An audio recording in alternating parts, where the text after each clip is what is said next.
Right, hi Zacky, it's Dynamite Dave here. Thanks for the fantastic videos that you've sent. Really constructive, well done. What I did was I stitched them all together, downloaded them and stitched them all together so I could watch them all in a sequence. Good analysis from what you were looking at. It's very difficult to judge yourself when you think at first, and then you can become more analytical as you go along. Overview is you've got a really good stance, a really good address at the board. I've noticed that when you go into the hockey, you're getting yourself into the same position virtually every time. Once or twice you've been slightly back from the line on the floor, but that is to be expected. It's very rare you'll get perfection in that to start off with. One of the concerns that I've got is, in my opinion, and don't forget these are only my opinions, it's up to you whether you agree with me or not. You seem to be rushing to the board. What you're doing is you're having your three arrows, and then you're walking up to the board really fast, retrieving your arrows, virtually running back round to the hockey, getting yourself set up and throwing again. What, in my opinion, I think you need to do is slow yourself down. Now what I've done is I've come up with a system that I've used with plenty of people, and it seems to work really well with them, and they end up enjoying the game more and getting a lot more out of the game. What you need to do is, I've noticed where you practice is quite a nice big area, fantastic that. So what I suggest you do is either put a mark on the floor or something on the floor, a piece of tape or whatever, a metre back from the hockey. A metre or 6 foot or 8 foot, it doesn't really matter, but back away from the hockey like they do on the telly, and that's like your exclusion zone. So what I want you to do is I want you to address the board with your first three arrows, throw your first three arrows at the board, walk up to the board nice and calmly, take your arrows out, walk back past the hockey, past the exclusion line, and I want you to stand behind the exclusion line and take 3 breaths. So basically what you want to do is go back to the back of the hockey like this. Now this is where my hockey is, so go back further than the hockey to the exclusion zone, stand there with your darts in your hand and take 3 breaths.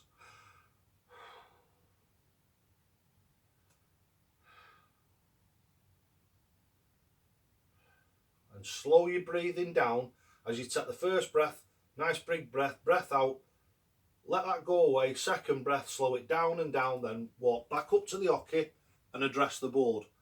Throw your next 3 arrows, don't be trotting off to the board, just walk up nice and calmly, take your arrows out, walk off to the right hand side, and again back down, back past the hockey. Like this. Right, so we'll say here is my exclusion zone because the wall's here and I can't get back past the hockey. So a lot of the time what I do when I practice is I will come back to here and I'll stand for a couple of seconds and then go in and address the hockey. So I'll breathe myself down. So I've took my 3 nice long breaths, and then I come back up and I'll throw again. Nice and calm. Walk up. Remove your arrows from the board. Walk back. So you'll be walking back past the hockey and standing at the exclusion zone. 1, 2, 3. There we go, I'm nice and calm again now. In.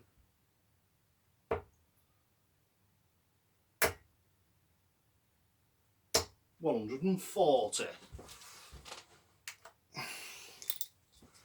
Right, so that's the first thing that I wanted to address with you, was slowing yourself down. The second thing is from the front view, I noticed that when you're setting yourself up, when you're, don't forget you'll be the other way around because you're right-handed, but when you put your foot onto the hockey and you come forward, I've noticed what you're doing is I throw like this. Like this. I've noticed that you're more what they call open. Right, so when you're throwing, your chest is further round than mine is, so you're throwing forwards. I throw sideways with a very, very slight angle on, so it don't hurt too much. But and the reason for this is if you're open, right, your arm has got loads of lateral movement in it. If you pull yourself to here, your arm goes to there, and if you feel it, it naturally stops. As you throw, if you're throwing this way in front of you, right? You've got loads of lateral body movement. When you come up and address the hockey, this is what I do. I put my foot side on to the hockey and bring my body side so as my shoulder faces the board.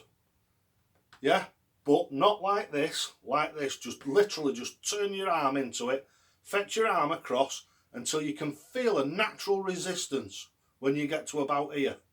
And that is where you want your finger to be going straight towards the bullseye, treble 20, treble 3. Yeah?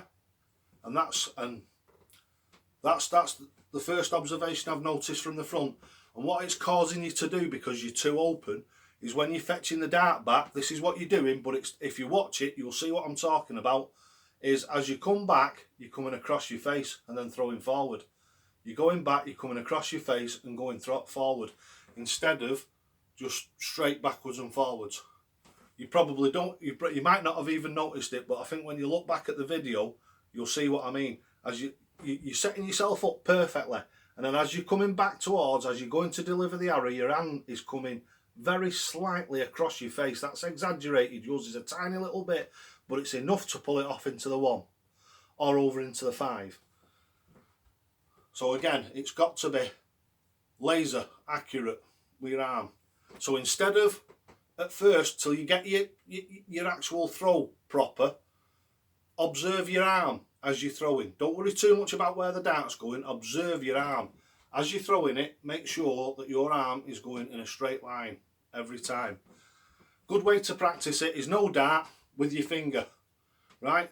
And as if you're throwing your dart, and point, and point, and point, and make sure that your hand's going directly towards the board every time in a nice straight line. Right, so that's the front observation. From the side, both sides, to be honest with you, it's a general thing because it's the things that I've picked up looking from every angle. The back angle, from the back with a slight angle is the best one to film yourself, and from the front with a slight angle is the best to film yourself. Dead in front is absolutely imperative that you do that. I'd say at least once or twice a week, and watch it yourself, because that'll tell you then whether you're still pulling that arm across. Best thing to film it with is, I noticed, I think you had a GoPro on a stand. I'm actually filming myself on my phone. Reason being is the GoPro, the only problem with this is it has a convex lens on it, and that is like a ball. So what it does is when you're throwing, it doesn't give you a true impersonation of what's happening, because if you're off to one side of the camera, it'll look like your arm's going around in a circle, but it's not. It's the camera, because it's a wide angle lens. So that's why I film with my phone now, because it's got a nice flat lens on it. Other things, foot position's good, your stance is good.